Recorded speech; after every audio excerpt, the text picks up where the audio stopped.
Hey there folks, welcome to Spectrum Pulse. We talk about music, movies, art and culture, and this is Billboard Breakdown.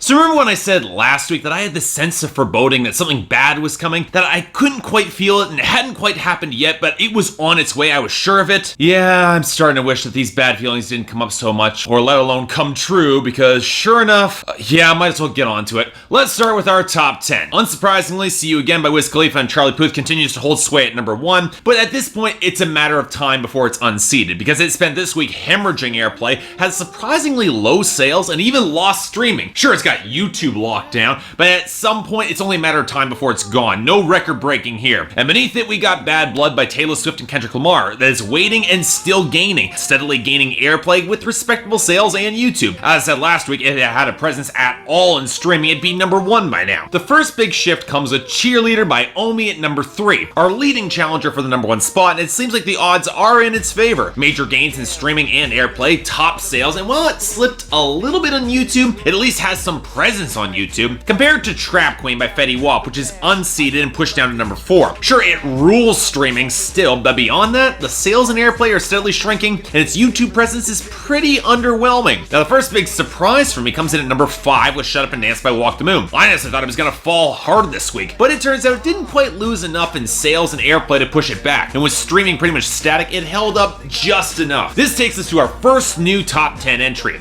Can't Feel My Face by The Weeknd. And it doesn't surprise me all that much that this is here. It's probably the most fun song The Weeknd has ever released, and imitating the style of Michael Jackson is an easy way to get a ton of radio airplay in a hurry, which is exactly what happened. Although, the more I think about this song, the more I find the chorus of the song a little bit underwhelming, and the lyrics a lot less appealing. This is a song about enjoying numbness. You can't feel your face, which is no feeling at all. Does that actually sound fun to anyone? Just asking. But now we have to talk about the one where everybody's expecting me to be furious and go into a rage. And honestly, I just don't care. Yeah, it's Watch Me by Silento, a song that's part Ray Shrimmer and part every single terrible dance song that got popular in the past decade before becoming a joke. And yeah, no surprise, the song is absolute garbage, made famous by dumb dance videos on Vine, and yeah, I'm a little bit offended by the total lack of effort it took and how successful it became because of all that effort, but let's get real here. This is a summer fad, and it's only here thanks to good sales. Streaming is dropping, and airplay is advancing at such a slow pace, this won't stick around. It's here because of the weaknesses of other songs, not because of its own strength, and thus I see it gone in a hurry. Easy proof of that,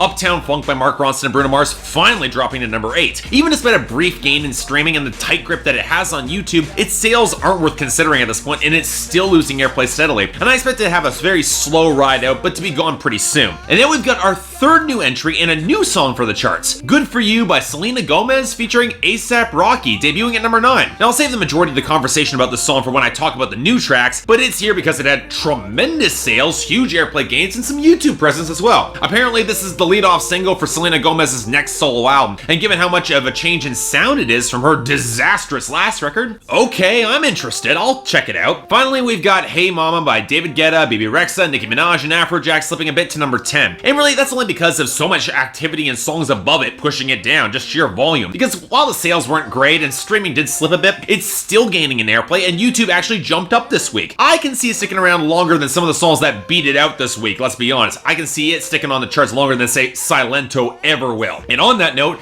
let's talk about our losers and dropouts. Not that many of either this week, the two big ones being Blessings by Big Sean and Drake and Lay Me Down by Sam Smith, the latter of which just got replaced by another Sam Smith song, I guess we'll call that even then. Oh, and Believe by Mumford & Sons also exited the charts. No complaints there, that song blows. And on the topic of complete crap leaving the charts, most of our losers this week got their just desserts and fell pretty hard too. Pretty Girls by Britney Spears and Iggy Azalea flopped even harder to 97 amidst mudslinging from both sides on whose fault it is. Dear Future Husband by Meghan Trainor is finishing up its chart run by falling to 46, and good riddance for that. And Bitch I'm Madonna by Madonna and Nicki Minaj collapses to 95 for being a flailing and desperate mistake that should never have happened in the first place. The other two losers are I Need Your Love by Shaggy, Mohombi, Fady, and Kosti falling to 92, which is a bit of a surprise for me. I thought this was a guaranteed hit for this summer. And Wild Child by Kenny Chesney and Grace Potter continuing a hard drop to 89. It's on its way out anyways, but I did think that song was going to stick around just a little bit longer, just saying. But believe it or not, we had even even fewer gains this week. We had Stitches by Shawn Mendes, which gets a sizable boost to 56 because of its most recent video, and Good Thing by Sage Gemini and Nick Jonas profits off of their unlikely chemistry to land a respectable gain to 90. I can see this song going up even higher. But now we've got the one gain that is stubbornly refusing to make any sense to me. Classic Man by Jidenna featuring Roman G and Arthur. I mean, I could go on again about how this is a blatant ripoff of Iggy Azalea's Fancy that has significantly less personality, and the interjection of gang vocals completely flies in the face of anything that's classic, or how the pseudo-rapping barely even tries to rise above standard brag rap about slinging cocaine, because that's classy. You know what, say what you will about Iggy Azalea, she at least had a better flow than this and had Charlie XCX bringing some firepower for the hook, but it's got the same problem as most of Iggy Azalea's worst material, is that I don't believe anything in Classic Man. There's no verisimilitude to this track. I don't buy that Jidenna is some sort of classic man or anything remotely close to being an old school gangster. It's just not believable, and as such, I don't understand why it's getting any sort of popularity at all. And the scary thing is that considering we have no returning songs to the charts this week, only new songs, let's start with something that might be marginally more believable, and sadly a fair bit worse. Number 100, Check by Young Thug. I need rings, money in my pants. I got money, I gon' change. 20, 50, 100 million, man. 80, on a double, streaming, feeding, I'm gonna tell you all something that might actually blow your minds.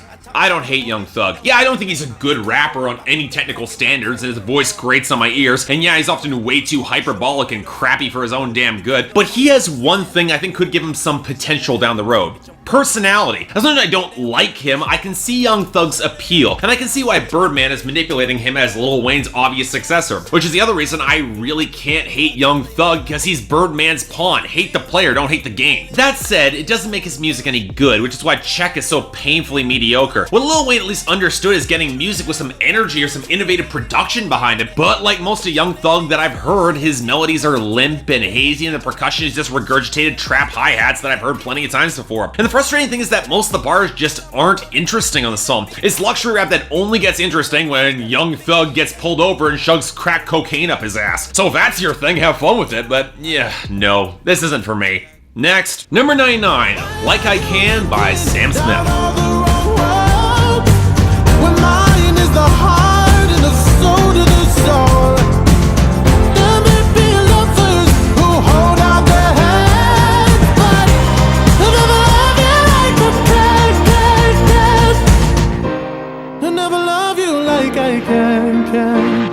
Now, I've gone on record saying that I'm not the biggest Sam Smith fan. He's not a bad singer, he's got some range and a very stately presence to him, but his lyrics can be kind of lackluster, and he often comes across as extremely stiff and lacking in real energetic soul. And while his latest single from In the Lonely Hour does take steps in the right direction, I'm not really won over by it, partially because Ed Sheeran and Hozier do this sort of thing with this sort of acoustic song with a lot more soul and power, but partially because Sam Smith's voice isn't a great fit for it. It sounds like he's singing with a cotton ball in his mouth that prevents him from really enunciating with potent energy or really belting with some raw fire. Plus, the lyrics feel very petulant to me. It's basically a list of what his lover's current boyfriend is, but apparently he doesn't love her like he does. Plus that line in the bridge, I love your demons like devils can? I don't know, Sam Smith might have an impressive range, but this song should be a lot better than it is. I'd skip it. Number 96, Real Life by Jake Owen. Real world, we ain't talking to no models, we got real girls.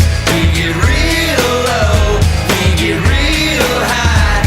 It ain't all good, baby, but it's alright. Real life.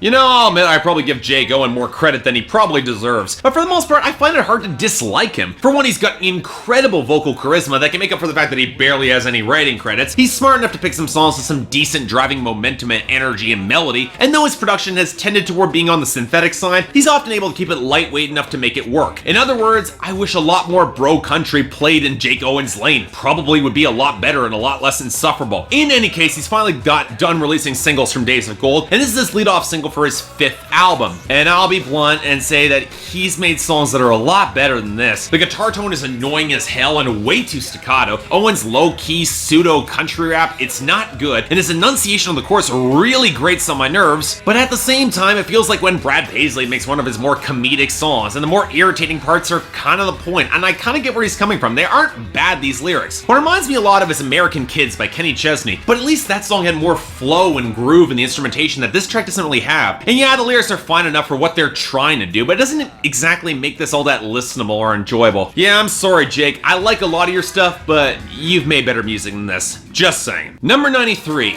Yoga by Janelle, Monae, and Jidenna. Baby, bend over.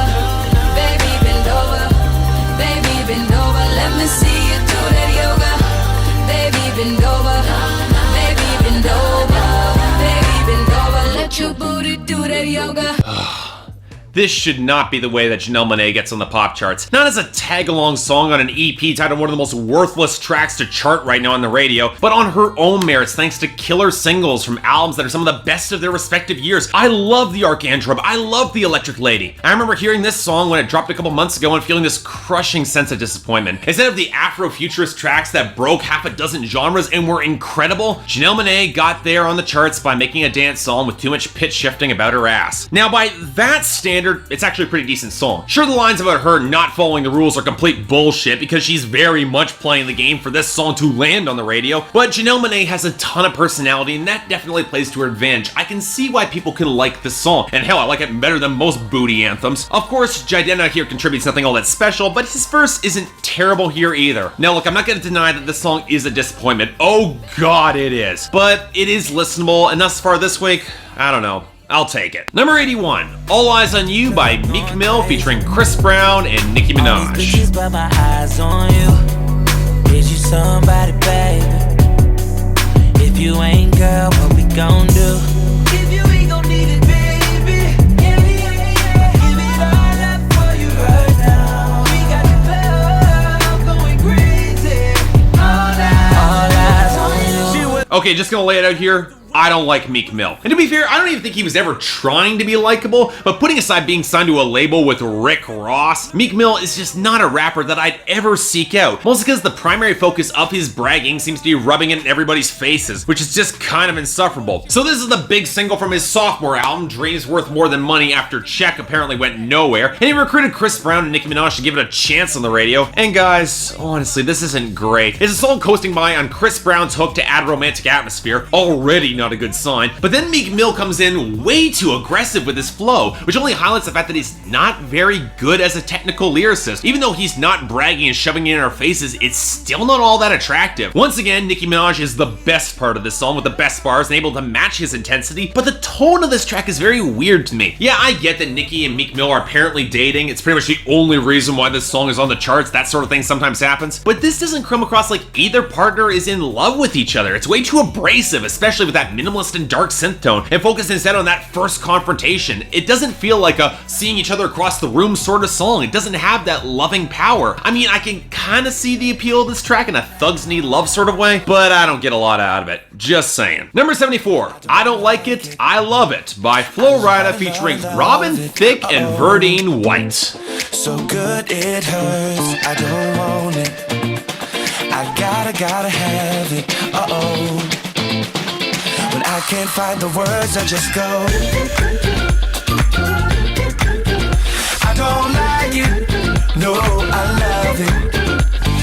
So one thing that I've noticed over the past couple singles is that Rida is realizing he needs to develop an actual personality, at least in terms of picking some better hooks that work for him now that he can't bankroll his hits off of stupid club bangers. I mean, sure, GDFR gave him a little bit more relevance, even if it was a total ripoff of Talk Dirty, but it wasn't bound to last, so this time he teamed up with Robin Thicke, who after the disaster that was Paula last year would probably do anything for another hit, and Earth, Wind, and Fire bassist Verdine White for a new hit. And really, I'm not gonna say this is great. Robin Thicke feels extremely anonymous on the hook, and the option to choose for a slower beat means we can discern more Flo Rida's bars, and they are nothing special. But to be fair, the guy at least has a workable flow, and enough interesting lines does redeem some of the sloppy ones, and it does help that he's working with a damn good retro disco groove in the guitar and the bass line. Oddly enough, I do feel the beat is a little bit underweight for Flo Rida's vocal tone, but that might be because I'm used to hearing him on much heavier production, so I'm not quite sure this will grow on me more. As it is, yeah, it's a little bit sedate and I'm a little underwhelmed, but yeah, it's alright. I'll take it. Number 67, No Sleep by Janet Jackson.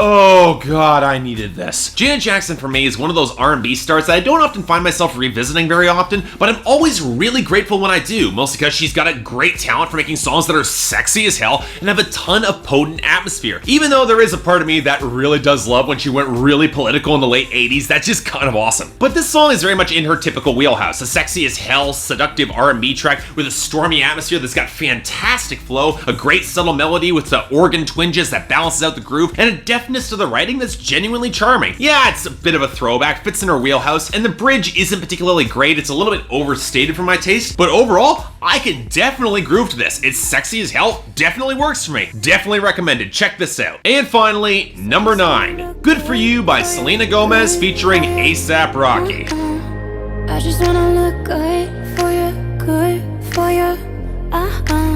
Let me show you how proud I am to be yours. Leave this dress a mess on the floor. Still look good for you, good for you.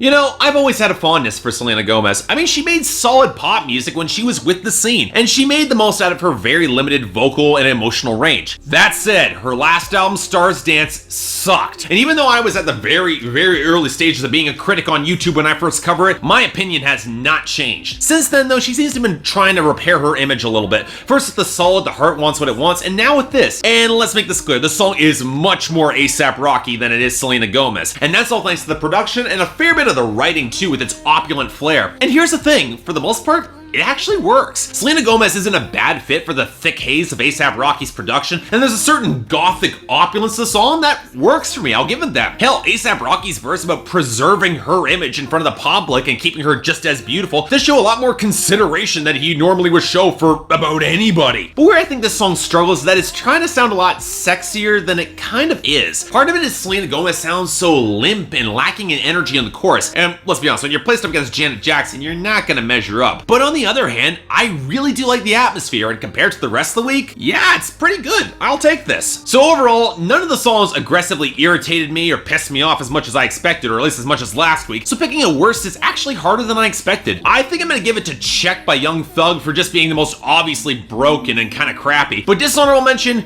All Eyes on You by Meek Mill featuring Nicki Minaj and Chris Brown. Less because it's a really bad song, but more because it's been a while since I've seen a romantic couple on a song that sound less in love. As for the best, Janet Jackson runs away with this on No Sleep. But honorable mention was gonna go to The Wannabe on Good For You by Selena Gomez featuring A$AP Rocky. What can I say? Kinda grew on me. Overall, I'll call this week an improvement over last week, if only because there were no outright atrocities. But once again, let's hope for better next week. Until then, I'm Mark. You're watching Billboard Breakdown on Spectrum Pulse, and I'll see you next time.